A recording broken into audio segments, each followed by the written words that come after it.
Alors ce matin, j'ai fait du jardinage et ça m'a vraiment beaucoup inspirée. Je me suis rendu compte à quel point le travail que j'avais fait de manière intérieure était c'était tellement engageant, tellement prenant. Parce que en nettoyant mon jardin, j'ai fait le parallèle entre mon jardin extérieur, mon jardin intérieur. Et puis ce qui était très drôle, c'est que quand j'ai commencé à vouloir, j'ai commencé par tondre. Et puis mon voisin est arrivé en me demandant si je pouvais retirer les ronces qui s'envahissaient un petit peu, qui envahissaient son jardin. Et il me dit, je coupe, mais à chaque fois, ça repousse. Alors, du coup, euh, je me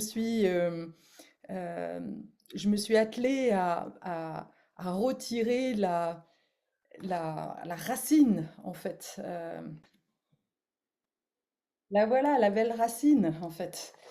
Et ça m'a, ça m'a permis, en fait, ça me donne l'occasion d'expliquer euh, la différence entre le travail que les personnes font avec moi ou le travail énergétique, par exemple, ou une, euh, une, une psychothérapie classique. Une psychothérapie classique où un travail énergétique, ce que l'on voit beaucoup, ce qui est très à la mode en ce moment, hein, ça va vraiment. Alors j'ai des problèmes avec mon micro. Tac, mon micro s'allume et s'éteint. Euh, le, la psychothérapie classique, ou le travail sur tout ce qui est sophrologie, hypnose, tout ça, c'est super, hein. Mais voilà, ça correspond à couper le, une ronce. On coupe une ronce, on l'enlève, parce que comme ça, on la voit plus.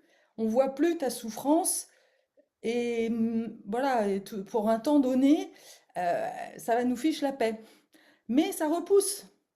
Et tant que tu n'auras pas fait ce travail de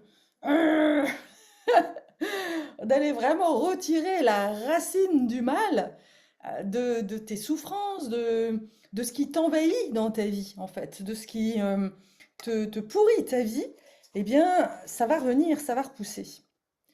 C'est ça le travail vraiment que l'on fait avec moi. Et évidemment, ça demande beaucoup plus de force, en fait. Couper, c'est facile, mais vraiment aller dans les profondeurs, ben, c'est plus subtil en fait, parce que en plus, quand il s'agit d'un jardin intérieur, bah, et d'ailleurs c'est un peu le cas aussi de ma racine, il a fallu que je comprenne où était la source en fait. Justement, elle était où cette racine? Parce il y avait des pousses un petit peu partout. Il m'a fallu un petit peu de temps. En plus, c'était envahi, quoi. Il y avait des ronces partout, je me suis piquée. Donc il y a vraiment, c'est super intéressant, les symboliques, à quel point, bah oui, c'est pas de tout repos, en fait, de faire ce travail-là. Il y a, il y a, il y a des gardiens, quelque part, le fait avec les épines qui sont là pour dire non, non, t'approches pas, et puis qui aurait qui pourrait facilement nous pousser à arrêter en fait, parce que bah, c'est pas très confortable. Mais non, non, quand on est avec une Carole, on se laisse pas juste impressionner par des petites épines. Non, non, on va aller vraiment dans les profondeurs. Mais quelle satisfaction de pouvoir retirer la racine. J'ai retiré deux racines comme ça. Et même voilà, dans mon jardin, c'était tellement satisfaisant. Et ça m'a vraiment permis de prendre conscience combien de racines en fait j'avais dégagées en fait dans mon jardin intérieur et qui me permettaient justement, waouh, bah oui, c'est tout d'un coup le jardin il est plus joyeux, il est plus doux, il y a plus ces épines. Alors du coup, si tu as plus ces épines, Les gens aussi qui arrivent sont plus sympas, ça se passe mieux en fait, les relations sont beaucoup plus apaisées en fait.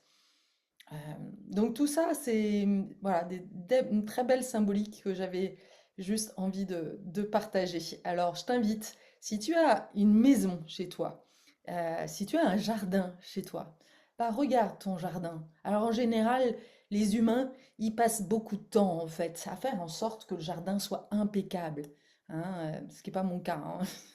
Chez moi, c'est un peu, c'est plutôt sauvage en fait. Mais, et c'est chouette en fait. L'été, il y a beaucoup plus de biodiversité si on laisse le jardin sauvage. Si on coupe tout, on coupe aussi la biodiversité. Donc c'est subtil. C'est comme, là encore, c'est comme dans le jardin intérieur. L'idée, c'est pas de vouloir tout faire parfait. Ça,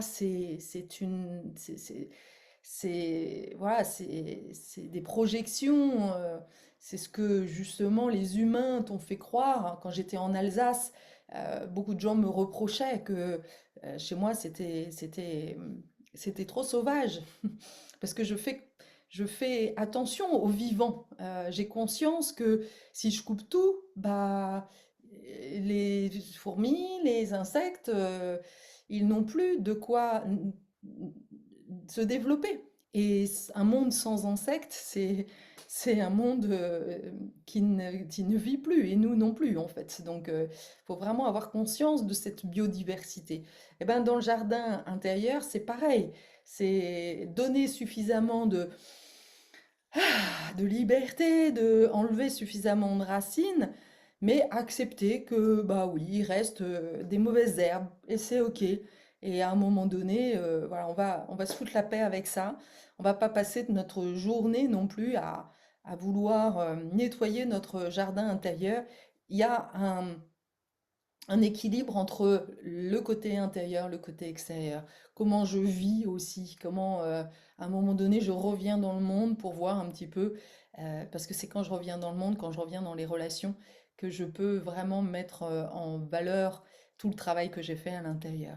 Et ça, c'est un point de vue très nouveau en fait.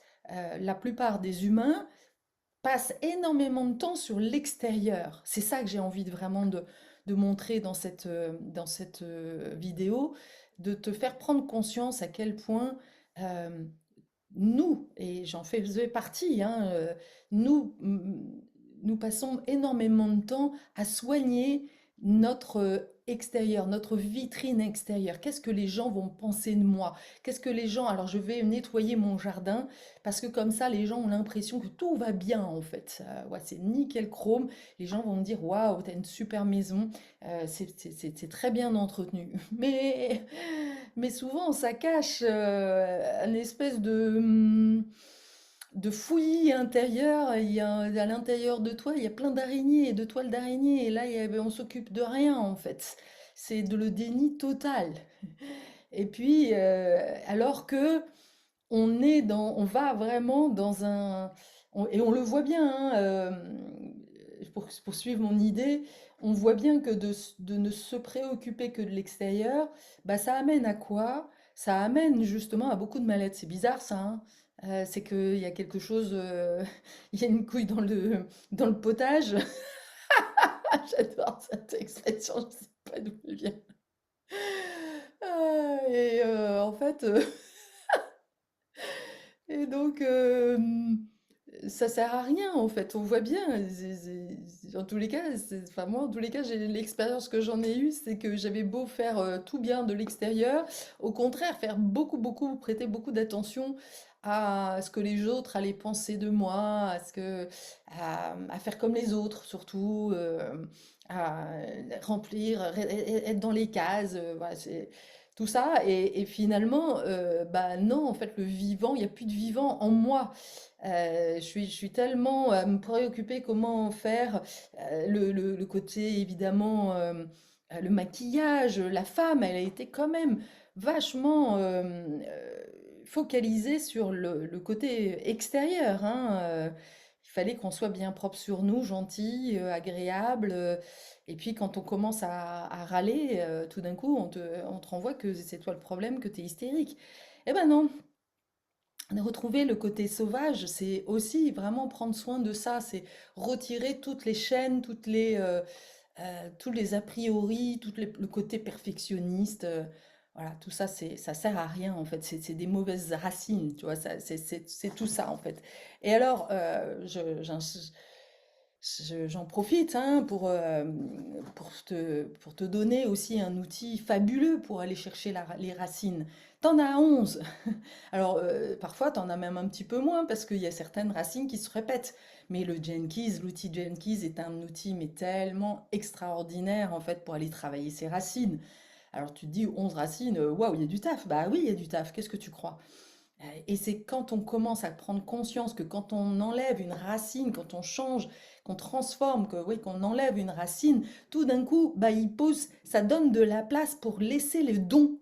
Et donc là, tu fonctionnes non plus comme un humain frustré, malheureux et qui est dans les peurs, mais comme un humain qui est baigné d'amour. Ça vaut le coup quand même. Et donc, c'est ça, c'est ce à quoi nous avons à travailler.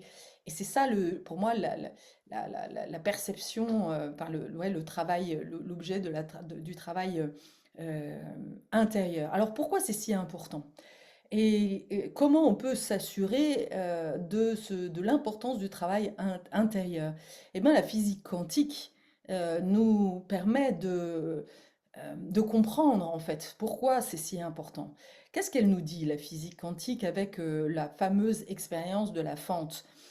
C'est une expérience qui a démontré que selon en fait la personne qui observe une expérience, eh bien, on voit quelque chose de différent. Ce qui importe donc n'est pas la matière, mais au contraire l'observateur. C'est un truc de malade ce truc, hein. Donc j'ai presque envie de dire que moi je fais de la psychologie quantique, hein, c'est vraiment ça. On va changer notre regard sur notre vie, sur nos événements, et c'est ça qui va faire que ça va changer ta matérialité, ta vie, vraiment. Et ça fonctionne. Là, pour le coup, on voit bien, d'ailleurs, il suffit d'aller, quand on va en Inde, on le voit bien, les gens, ils vivent des choses très souffrantes, ils vivent dans beaucoup plus de misère que nous, et pourtant ils ont la banane. Donc ça montre bien en fait que quand on change le regard sur les choses, que l'on prend de la hauteur, que l'on prend conscience que l'on sort aussi surtout de notre petit ego, de notre petit personnage, voilà, accroché à notre malheur, et que l'on prend conscience de vraiment le rôle de notre âme, oui, l'impact que le travail que nous avons à faire au niveau des générations, eh bien, ça change complètement les choses, en fait. On, on va pouvoir, euh, ouais, on se rend compte que toute notre vie est là pour améliorer, pour purifier ces karmas, ces mauvais fonctionnements. Voilà. Donc, travaillons notre jardin intérieur afin de pouvoir voilà, changer nos relations, changer notre... Et puis, encore une fois, hein, ouais, notre vie, quand on meurt, on ne part pas avec nos richesses. On ne part pas avec notre belle maison, nos beaux jardins bien nettoyés.